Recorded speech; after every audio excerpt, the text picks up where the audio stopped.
para meio século. Acho que ainda dá tempo de fazer bastante coisa para a obra do Senhor, estando por aqui. Eu quero que você abra a sua Bíblia para a meditação da palavra dessa noite. 2 Crônicas. Não vou morrer com 50. Foi isso que você subentendeu, né?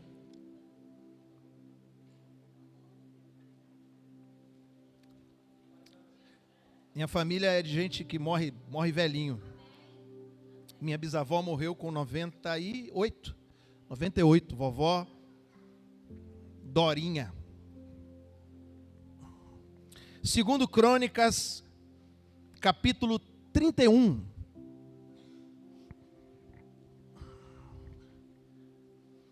E para esse culto de primícias, eu gostaria de falar sobre dinheiro. E é um assunto incômodo para muitos, mas é um assunto necessário. A Bíblia fala muito sobre dinheiro, a Bíblia fala muito sobre finanças. E finanças tem sido motivo de muita gente perder a paz nesse tempo. Dinheiro tem sido motivo de muita gente perder o foco, a alegria no Senhor, ou a falta dele, ou a má administração do mesmo. Tem sido motivo para muita gente perder o caminho, perder o foco. E eu quero ruminar essa palavra com você a partir do verso de número 1.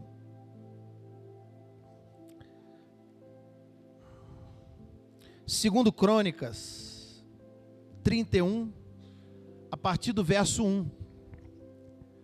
Vai dizer assim: quando a festa acabou, os israelitas saíram pelas cidades de Judá e despedaçaram as colunas sagradas e derrubaram os postes de Aserá.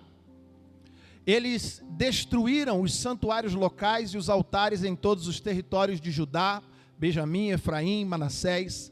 Depois de destruírem tudo, voltaram para as suas cidades, cada um para a sua propriedade. O que estava acontecendo?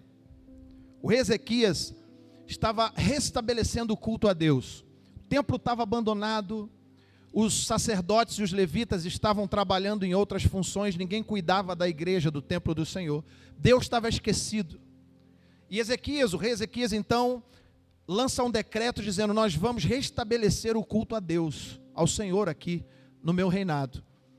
E eles começam a reestruturar o templo do Senhor, eles começam a reestruturar o culto, eles saem trazendo de volta os sacerdotes e os levitas para cuidarem da casa de Deus, limpam a casa de Deus, e eles estão agora, segundo esse versículo, se despojando, jogando fora os ídolos, os deuses pagãos para os quais eles agora estavam voltados. Então eles estavam restabelecendo o culto a Deus. Só para poder te contextualizar, Ezequias designou os sacerdotes e os levitas por turnos, cada um de acordo com seus deveres, para apresentarem holocaustos e sacrifícios de comunhão, ministrarem, darem graças e cantarem louvores às portas da habitação do Senhor. Está falando do templo. Os sacerdotes e os levitas eram os pastores, os obreiros da época. E naquela época eles viviam de forma exclusiva para o trabalho do Senhor. Não se concebia a ideia de um sacerdote trabalhar em outra coisa. E eles estavam fazendo outras coisas, estavam trabalhando na lavoura, eles estavam trabalhando construindo tendas, eles estavam trabalhando como ferreiros, trabalhando com outras coisas.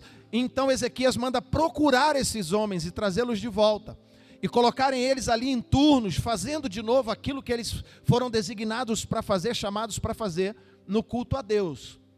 Verso 3 vai dizer: o rei contribuía com seus bens pessoais. Entenda, não eram bens do reinado, eram bens do rei. O rei contribuía com seus bens pessoais para os holocaustos da manhã e da tarde, para os holocaustos dos sábados e das festas da lua nova, das festas fixas, conforme que está escrito na lei do Senhor. No Antigo Testamento, os holocaustos eram os cultos, os sacrifícios, eram como eles apresentavam culto a Deus. Então havia sempre um animal para ser sacrificado, era a praxe do Antigo Testamento. Eles sacrificavam um animal a Deus, e não havia animais, quem doasse animais, não havia um coração liberado para doar animais, para entregar animais para sacrifício. Então o rei começou a oferecer esses animais, para que os sacerdotes prestassem esse culto. Esses animais, no Antigo Testamento, estão representando o sacrifício definitivo, determinante de Cristo no Novo Testamento. Ele é o cordeiro definitivo de Deus. Por isso que hoje ninguém mata mais um cordeirinho para apresentar culto a Deus. Jesus já fez isso. Amém? Vocês estão aqui? Ele ordenou ao povo de Jerusalém que desse aos sacerdotes e aos levitas a porção que lhes era devida, a fim de que pudessem dedicar-se à lei do Senhor. Aqui está o argumento de que pastor não pode viver de salário. Repita comigo, diga: pastor não é empregado de igreja. Diga: pastor é servo vitalício do Senhor. É isso que o texto está reorganizando. Ezequias pega os caras e tira eles dos lugares onde eles estavam trabalhando e fala assim, mas ele fala assim: como é que eu vou sustentar a minha família? Não, vem para a casa do Senhor, eu vou sustentar vocês por um tempo e eu vou levantar o povo e explicar para o povo que eles precisam voltar a ofertar na vida de vocês. Lá no Novo Testamento, Jesus vai dizer: digno é o obreiro do seu salário. Mas essa palavra salário, na tradução original, é sustento. É a sobrevivência. É a porção que tem para viver. Por isso nós, Ministério Aliança, condenamos a ideia de que pastores são funcionários de igreja. Por isso nós não aceitamos a proposta, porque entendemos o sacerdócio de Cristo através da vida de pastores, pastoras, homens e mulheres de Deus que têm doado a sua vida para o serviço do Senhor. A igreja precisa reconhecer isso. Era isso que Ezequias estava fazendo aqui. Você ainda está aí ou já foi? Amém? Assim que se divulgou, volta um pouquinho, só para eu ver se eu não perdi nada lá. Para que eles pudessem se dedicar à lei do Senhor, ou seja, para serem exclusivos. Verso 5.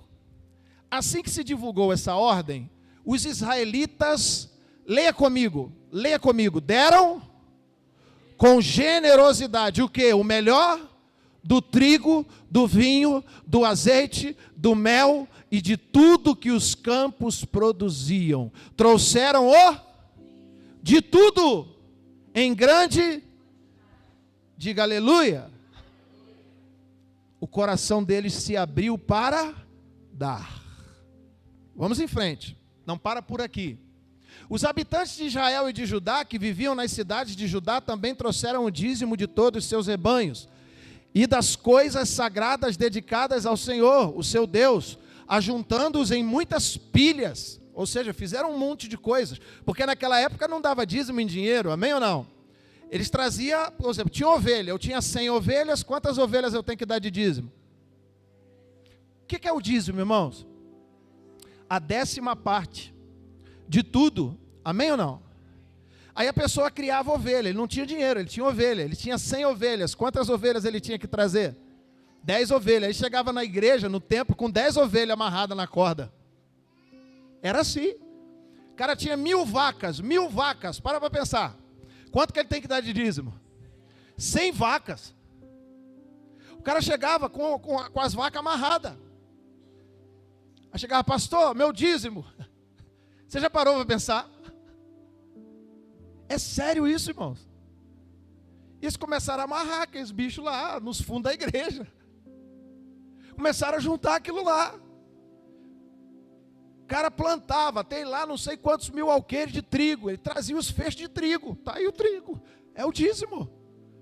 Plantava mandioca, ele trazia as mandioca. Plantava feijão, ele trazia feijão. De tudo. Diga: dízimo é de tudo. Não, todo mundo, diga: dízimo é de tudo. É de tudo. Eu conheci um homem aqui nessa cidade, que quando ele ganhava um presente, eu vi ele fazer isso uma vez. Ele ganhou uma camisa de aniversário, um senhor já, quando a gente conheceu, ele já estava bem velhinho, já devia estar perto dos seus 90 anos. Ele ia nas lojas, andava na porta das lojas, chegava para o vendedor e perguntava: quanto custa uma camisa daquela? Uma camisa parecida com a camisa que ele tinha ganhado. E aí o vendedor falava: essa camisa custa 100 reais. Sabe o que ele fazia? Pegava 10 reais do dinheiro dele e dava de dízimo.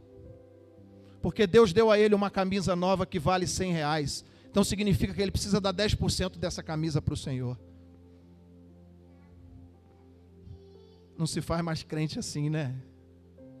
Não se faz mais gente fiel como antigamente. Começaram a fazer pilhas, montões. Começaram a fazer isso no 3º mês e terminaram no 7º. 3º mês é janeiro, fevereiro, março.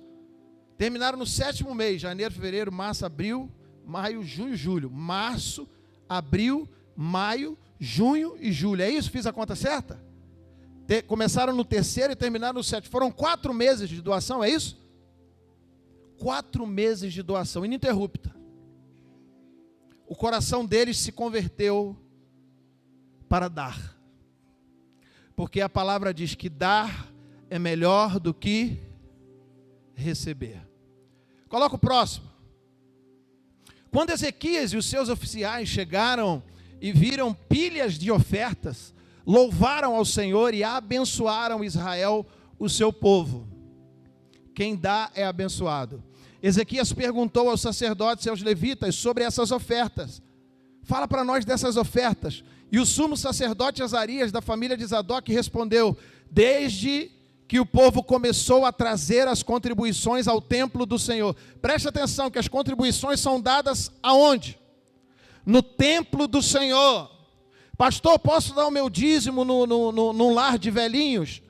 Não. Pastor, posso dar o meu dízimo em material de construção para construir a igrejinha do Joãozinho lá no morro? Não. Pastor, posso dar o meu dízimo em uma cesta básica? Não. Isso são ofertas. Isso é outra coisa. O seu dízimo você dá no templo do Senhor. Malaquias diz: para que haja mantimento na minha casa. Nós costumamos fazer isso aqui no grupo da igreja. Irmãos, tem uma família precisando. Nós vamos fazer uma compra. E o irmão João, o irmão Gui, João, Júnior, ele tem um monte de nome. Ele vai e faz a compra e lança lá, ó, manda o Pix para a igreja. Entra o Pix para a igreja, ele divide e a gente entrega. É tão prático, não é? Mas, irmãos, a gente precisa fazer igual nós fizemos hoje lá em casa. Eu fui na minha despensa, eu abri. Meu Deus, tem 2 sacolas de arroz. De açúcar, tinha 2. Eu não preciso de 2, só preciso de uma. Vou levar uma para a igreja. Eu gosto de comer cuscuz. Minha sacola de cuscuz estava fechada, de flocão. Falei, vou levar o flocão, amanhã eu compro outro para mim. Coloquei na sacola, trouxe. Porque alguém precisa entender que eu fui instrumento para abençoar a mesa dele. Você está aí, amém? E aí eles disseram, olha, desde que o povo começou a trazer as contribuições ao templo do Senhor, temos tido o suficiente para comer e ainda tem superabundado, sobrado, tem demais, tem com sobra, pois o Senhor tem abençoado quem? O seu povo. Quem dá é abençoado, irmão. Quem dá é abençoado. E esta é a grande quantidade que sobra. Aí mostrou as pilhas. Os monte de boi, os monte de ovelha, os monte de cabrita. Eu falei, isso aí é o que está sobrando. Nós já comemos, nossos filhos já comemos, já fizemos churrasco, já estamos abarrotados e está sobrando isso tudo aí. Aí olha o que Ezequias manda fazer. É o 11 agora. Ezequias ordenou que preparassem dispensas no templo do Senhor. E assim foi feito. Verso 12, o último. Então recolheram. Essa palavra é importante, tá? Porque sabe por que muita gente não quer dar mais o dízimo na casa do Senhor? Porque a fidelidade foi comprometida por pastores que não são pastores, são lobos. Tem muita gente que não dá mais dízimo, que não gosta de ofertar na casa do Senhor, porque teve gente, homens, mercenários, como a Bíblia fala, que utilizaram sem fidelidade o dinheiro de Deus. Não é o dinheiro de vocês, não é o dinheiro de Israel, não é o dinheiro da igreja, é o dinheiro de